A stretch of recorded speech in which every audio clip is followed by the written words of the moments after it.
Hoy estamos ya pasaditos, ¿no? Pero el fin de semana se conmemoró un año del inicio de las manifestaciones que se registraron de manera intensa durante fines del año 2019. Temuco no estuvo ajeno a aquel escenario porque fueron miles de personas que salieron a las calles para demostrar su descontento. eh, no solo, como se dice y como lo han dicho varias, ¿no? No son 30 pesos, sino que son varias demandas sociales que se juntaron en una sola, y eso generó o gatilló de alguna u otra manera que este fin de semana vivamos un proceso histórico. Mira, y estamos con Federico Aguirre. Él es jefe de la oficina del Instituto Nacional de Derechos Humanos acá en la región de la Araucanía, y estamos con él porque vamos a conversar respecto a este balance que se realiza a un año de este estallido social en lo relacionado a las causas. ¿Qué se saca en limpio de todo este proceso y cómo avanzan precisamente aquellas acciones judiciales que presentaron? Federico, te agradecemos. Muchas gracias por estar con nosotros. Lo primero, se conmemoró un año el día de ayer. ¿Cuál es el balance que se realiza durante estos últimos 365 días? Buenas tardes. Muy buenas tardes y muchas gracias por la invitación. Yo quisiera primero precisar para la teleaudiencia de que el trabajo de observación tiene que ver con el cumplimiento de un mandato legal. El Instituto Nacional de Derechos Humanos cumple una obligación legal al observar, al escrutar y al fiscalizar el comportamiento del Estado. La función del Instituto es esa, la de fiscalizar el comportamiento del Estado y de sus agentes. En este caso, en el control del orden público. Como sus agentes, ¿no es cierto?, cumplen o satisfacen esta tarea de control del orden público. Desde el 18 de octubre hasta el mes de marzo del año 2019, hasta el mes de marzo del 2020, el Instituto Nacional de Derechos Humanos llevó a cabo en la región de la Araucanía una observación que consistió en visitar recintos policiales, fundamentalmente comisarías, observar las manifestaciones y concurrir a los hospitales a recabar los antecedentes. De toda esa información, de todo el levantamiento de la información, el Instituto Nacional de Derechos Humanos en la región interpuso 156 querellas en contra de agentes del Estado. En su inmensa mayoría, casi el 90% de estas acciones judiciales se dirigen a determinar la eventual responsabilidad de funcionarios de la policía uniformada y el otro porcentaje minoritario a personal militar. De estas 156 querellas, o estas 156 querellas, son representativas de 171 víctimas, que van desde los 2 años de edad hasta los 65 años. Ese es el grupo etario. Se concentra fundamentalmente en personas varones, casi el 80% son víctimas varones y jóvenes. Hay todo tipo de situaciones. La mayor concentración de vulneración de derechos que nosotros constatamos está referida al uso de la escopeta antidisturbios, que es un arma letal. Como consecuencia de este uso que nosotros estimamos desproporcionado, innecesario, fuera de norma, significó que 101 personas hayan sido afectadas como consecuencia de esta escopeta antidisturbios. De estas 101, 10, en el caso de la región de la Araucanía, 10 tuvieron lesión ocular grave, perdiendo la visión y generando un daño irreversible. Estamos en presencia entonces de situaciones de vulneración grave ocurrido en el contexto de la movilización desatada el 18 de octubre. El Estado tiene la obligación, en el ejercicio del control del orden público, de someterse a determinados principios. El principio de legalidad, es decir, que su actuación esté sujeta a los protocolos, a las normas y reglamentos. El principio de proporcionalidad, es decir, que la acción que se emprenda se corresponda con los eventuales niveles de agresión de que puedan ser objeto los terceros o el propio personal uniformado. El principio de necesariedad, es decir, que sea el último recurso el uso de la fuerza para la restitución del orden público. Y, por cierto, el principio de rendición de cuentas y de responsabilidad. Nosotros, en la observación que llevamos a cabo, estimamos que estos principios no fueron satisfechos cabalmente por las fuerzas de orden y seguridad que tuvieron a su cargo el control del orden público, y estas lesiones y estas agresiones, que fue parte importante de la población de Temuco, son constitutivas de violaciones a los derechos humanos. Federico, Temuco concentra la mayoría de estos casos, ¿no? Donde se presentaron algún tipo de acción legal, pero hay casos también, de alguna u otra manera, ¿no? Por decirlo, bastante bullados que de hecho ocurrieron también en otras comunas, ¿no? Efectivamente, Temuco concentra las situaciones, la mayor cantidad de situaciones de vulneración de derechos humanos. Hay también situaciones en Pucón, en Villarrica, en Carahue, en Angol, en Ercilla, que también están reflejadas en la presentación de las acciones judiciales. Particularmente en Pucón hubo situaciones muy graves, tienen que ver con denuncias de violencia sexual que hubo respecto de personas, mujeres, que alegan haber sido agredidas por parte del personal aprensor. En Carahue tenemos, por ejemplo, una familia que en el contexto, estando bajo estado de emergencia el país, en toque de queda, un piquete de carabineros ingresa a su domicilio, procede a disparar perdigones.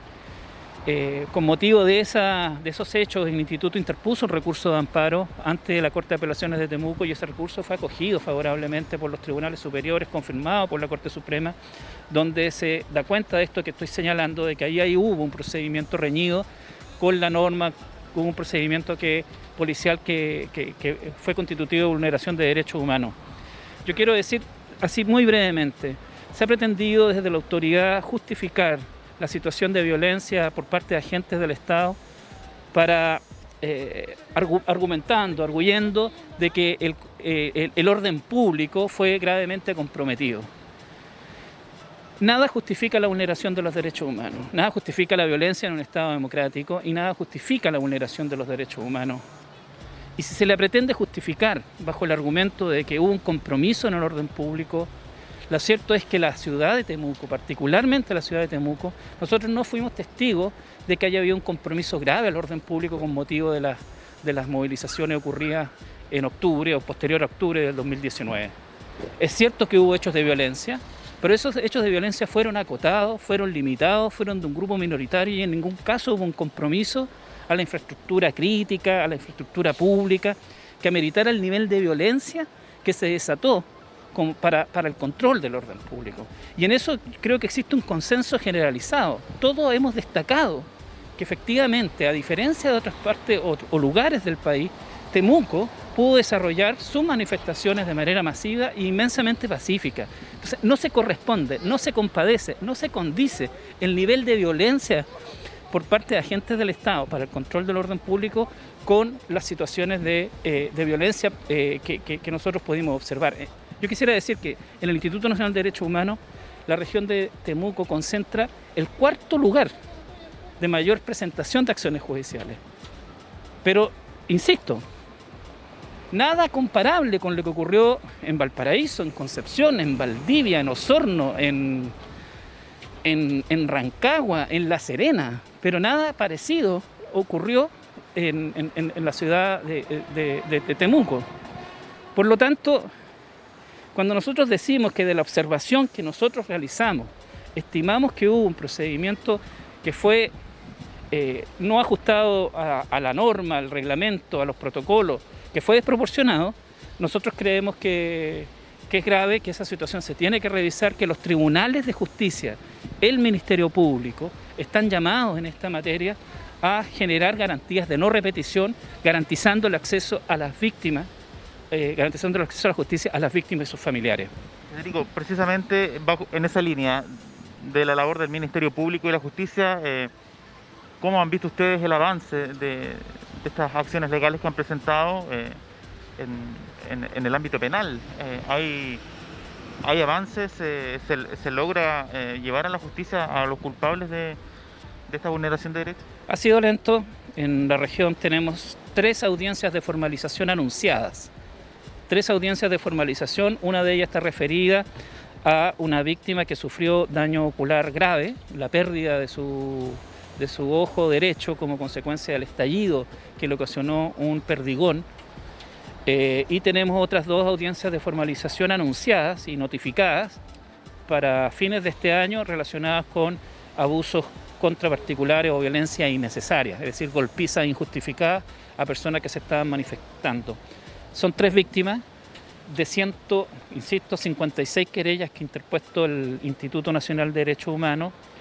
Es cierto que la pandemia ha generado también un entorpecimiento a los órganos coadyuvantes, pero es absolutamente indispensable que si se quieren reparar y resarcir las heridas dejadas como consecuencia de esta situación, el que se garantice el acceso a las víctimas, se garantice el acceso a la justicia, se garanticen políticas de reparación. También ahí advertimos lentitud. Nos hemos reunido con las víctimas de daño ocular y nos han manifestado que en estas materias también ha existido no solo lentitud, sino que además un nivel que al final de desazón por parte de las víctimas en estas materias. El Estado tiene ahí obligaciones de reparación, de rehabilitación y de garantías de no repetición. Y en esa dirección la reforma a la institución de Carabineros es fundamental, es absolutamente necesaria. Miguel Ángel, ahí está parte, ¿no?, del balance que realiza el Instituto Nacional de Derechos Humanos. Preguntas desde el estudio. Básicamente es saber respecto del día de ayer si hay algún hecho que pudiera considerarse también en el ámbito de la violencia y de los derechos humanos, si es que hay algo. Sí, Federico, ayer hubo una convocatoria, ¿cierto?, a través de redes sociales en la Plaza de Dagoberto Godoy. Ustedes también estuvieron ahí. ¿Se pudo observar algo irregular, algo que se haya calificado como vulneración a los derechos humanos? ¿Qué pudieron ver? Ayer lo que hubo fue un control en la Plaza de Dagoberto Godoy, un control muy riguroso por parte del personal uniformado a las personas que no contaban con salvoconducto. A mí lo que me preocupa es que se utilice la normativa sanitaria para el control de la pandemia para hacer control de otras expresiones que no están reguladas o que no debieran ser alcanzadas por esa... O sea, quiero decir que se puede... No podemos abusar, ¿no es cierto?, como Estado, de la crisis sanitaria que estamos padeciendo para prohibir por esa vía el derecho a la manifestación pacífica. Me parece que ahí hay un tema que se evidenció el día de ayer, que quedó muy en evidencia el día de ayer, puesto que los controles solo se hacían a gente joven, solo se hacían a peatones, solo se hacía en la Plaza de Dagoberto Godoy, es decir, tenía una clara intención de no permitir, y por esta vía sanitaria, no autorizar el ejercicio de la manifestación pacífica. A mí me parece que eso es complejo, no es tarea de la policía, eso debiera ser materia de otras instancias, y la ciudadanía y nosotros tenemos que entender como país, como Estado, como sociedad, que el derecho a la protesta social, y esto no lo dice el Instituto, lo dicen los órganos internacionales de derechos humanos, el derecho a la manifestación pacífica no solo es consustancial al Estado democrático, es un elemento y una condición esencial para su existencia y desarrollo. Eso lo dicen las instancias internacionales, estoy citando a la Comisión Interamericana de Derechos Humanos con esta frase. Por lo tanto, lo que corresponde es garantizar por parte del Estado es que estas expresiones se puedan efectivamente desarrollar de manera pacífica. Lo que se alienta y lo que se ampara, por cierto, es la manifestación pacífica, la protesta social pacífica. Ahí está Miguel Ángel, con lo último de Federico comenzamos a hacer este contacto con este balance de solamente 3 causas las que han llegado a la justicia, de más de 150 que han presentado. 3 causas están anunciadas en formalización. Todas las demás están en la justicia, están en manos del Ministerio Público, están en etapa de investigación no formalizada y estas 3 van a llegar a formalizaciones hasta el momento. Creemos que hay muchas otras que están muy avanzadas y que van a haber más formalizaciones, por cierto. Ahí está, la información de voz de Federico Aguirre, el jefe de la sede del Instituto Nacional de Derechos Humanos acá en la Araucanía. Miguel Ángel.